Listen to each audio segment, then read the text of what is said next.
ẹ kú dédé àsìkò yìí ní gbogbo tẹ̀sí bẹ́ẹ̀ tẹ̀sí láǹfààní àti mọ̀ gbọ́ wa àti mọ̀ wá orí ìkọ́ni àpòmáwòrán DIGINAIJA TV náà lè wà níbi tàti láǹfààní àti mọ̀ jà yín sí àti mọ̀ gbé yín débẹ̀ àti mọ̀ fi tó yín létí àwọn ìṣẹ̀lẹ̀ lórílẹ̀‐èdè wa Nàìjíríà káàkiri ilẹ̀ káàárọ̀ oòjíire. ọ̀rọ̀ lórí ọ̀dọ́mọdékùnrin olórin tàkasúfèé ní Habeeb Kiki Alábànú sí gbogbo ènìyàn mọ̀ sí Portable lẹ́yìn tí awuyewuye ṣe bẹ́ẹ̀ tó ṣẹlẹ̀ láàrin òun àti gbajúgbajà olórin fújì ní Saheed Osupa lẹ́yìn tí ó fi léde níbi tó ti ṣe àbẹ̀wò sí ọ́fíìsì gbajúgbajà olórin fújì ní Sule Alao Malaika.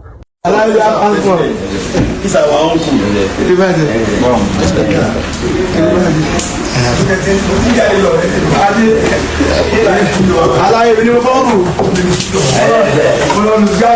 Aláàjì, Malaika, Ọlọ́ọ̀tẹ̀, Àdáwì ọ̀hún gbégẹ̀ẹ́sì.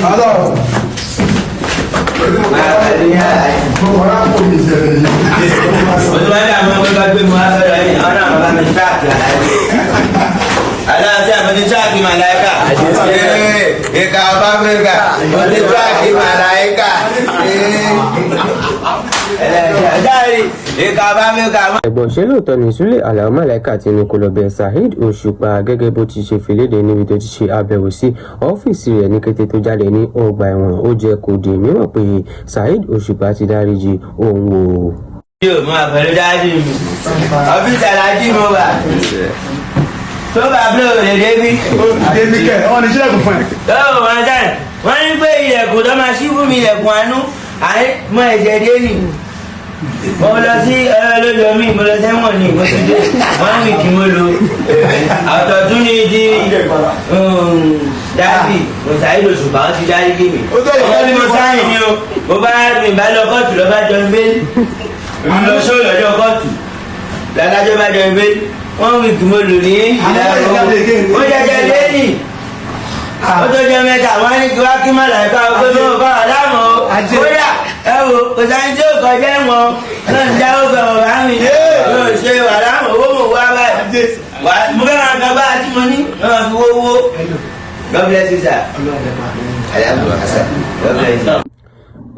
bẹ́ẹ̀ ni o kò sẹ́ni tó kọjá ìbáwí lẹ́yìn tó bá lu ìgbàdì òfin ẹgbọ́n ṣe Portable kò ní fa wàhálà mọ́ bí gẹ́gẹ́ bó ti ṣe fìlédè nínú fọ́nrán yìí torí ó dàbí pé eléyìí ṣe bẹ́ẹ̀ ó kọ́ lọ́gbọ́n dáadáa àmọ́ ǹjẹ́ ẹ̀yin lérò pé ó lè mú ọ̀rọ̀ náà lò ó lè ṣe bẹ́ẹ̀ kó má bá ẹnikẹ́ni fa wàhálà mọ́ ìyàtọ̀ bá kọ sí bọ́ra ṣe relé ti yín gan kẹba fi ṣọ́ sí abala rí sí ìyẹn comment section bẹ́ẹ̀ ẹ jẹ́ ká ṣe bẹ́ẹ̀ kàkà díẹ̀ nínú nǹkan tí àwọn ènìyàn fi sọ sí abala àríwísí fọ́nrán ọ̀hún kàkà ọ̀kan sí méjì ká tó máa lọ. a rí kọ̀mẹ́ntàsì kan tó ní Osupa really do bad oh, I swear. Imagine Asake used Ayuba song in his own songs, but Ayuba didn't say anything now. Well, Portable, that's emo, I love you die, Omolalomi. Ìyẹn ni pé àwọn kan tí sì ṣe bẹ́ẹ̀ wọ́n nífẹ̀ẹ́ Portable dáadáa pẹ̀lú jàgídíjàgan Samuel Ọmọlá Kibla Baba, you really do a big mistake for welcome Portable to your office. I'm sorry to say, I'm one of your best fans. If I read to my comment, I'm sorry.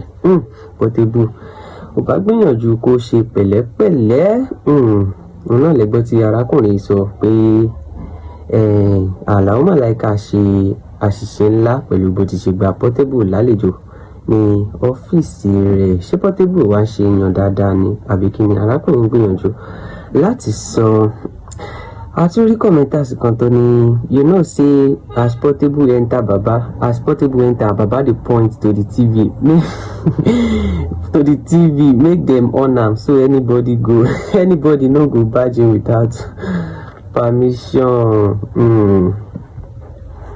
a rí kọ̀mẹ́ntàsì kan tó ní wèrè sáré reject voice yẹn wọn ò ní ṣílẹ̀kùn fún ẹ. ọmọ wèrè sọ wípé wọ́n ní wípé ilẹ̀kùn tó máa ṣí fún mi ilẹ̀kùn àánú ni. látàrí bí Portable ṣe ń fa wàhálà náà ló ṣokùnfà àwọn orúkọ yìí ọmọ wèrè kò lágbára. ààrẹ kọ̀mẹ́ntàsì gan tó tún ní na wa o this church chief not even drop music again na Portable in dey follow up and down. àmọ́ ẹni tó ń bá wí. ààrẹ kọ̀mẹ́ntàsì kan tó ní Malaika Malaika gba àlejò wèrè. Jàgídíjàgan orúkọ burúkú ni mo ṣe bẹ́ẹ̀ ni mo ń sọ ni. tó àtúrí commenters kan tó ti ní please Portable don't fight with anybody again please God will never leave your side in Jesus name. Mbami Ibrahim I dey sure say before weekend Portable go do another live explain wetin join am with Malaika. Wọ́n ní áńgẹ́lì tá a ti mọ̀ wọ́n ní èṣù tá a ti mọ̀ tipẹ́ ó sàn ju áńgẹ́lì tá a ṣẹ̀ṣẹ̀ mọ̀ lọ.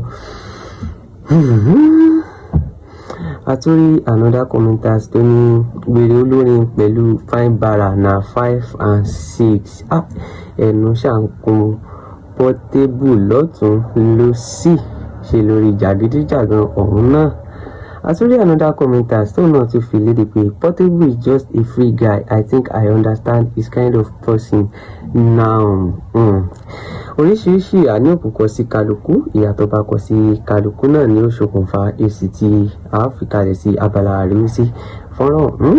Ajibola Soyinka ọmọ Malaika please advise your brother please kó má ṣe wàhálà mọ́ kó jọ títorí Ọlọ́run akúkú jẹ́ kó gbọ́ Ọlọ́run jò gbọ́. Another commenters kan tó ní Portable God will answer your prayer in Jesus name more wisdom blessing anointing grace in the name of the Lord. Àwọn olólùfẹ́ Portable young kids abeg if person see Portable for dream wetin e mean. Èyí wọn àṣìbẹ́ ọgbẹ̀nù tán o ṣé téèyàn bá ṣe bẹ́ẹ̀ tó wà fà wàhálà ṣé wàá ti rí pé ẹ wo ẹ má jà tu pẹ̀rẹ̀pẹ̀rẹ̀ ọ̀rọ̀ lórí ìyẹn gbogbo wa náà ló yé confam ni o ajé ire ni tiwa bro ọmọ Lálọ́mí ọmọ Màlálá Jégúnlẹ̀ is here ajé òun náà lè ṣe bẹ́ẹ̀ lè ti gbọ́ àríwísí àwọn ènìyàn náà láṣẹ bẹ́ẹ̀ láti kà sí létí ìyà tó kọ sí wọn òun náà ti ṣe bẹ́ẹ̀ náà ti bá a sọ sí abala àríwísí fọ́nrán ọ̀hún kẹ́yìn náà wá ṣe kí ni kẹ́ bá fi ìyà tó bá kọ sẹ́yìn náà kẹ́ bá fi sọ sí abala àríwísí fọ́nrán eléyìí náà torí ànímọ̀ rí jù báyìí lọ ṣókí báyìí òun náà ní ọbẹ̀ oge ìkànnì DIGINAIJA TV àwa ni tìmí ní tòótọ́ ẹ ṣé fún wíwò àti gbígbọ́ tí ẹ̀ ń gbọ́ wa a ó tún máa bá yín pàdé lọ́jọ́ míì nígbà míì lórí ìkànnì kan náà à ń dágbére báyìí fún yín pé ó dàbọ̀.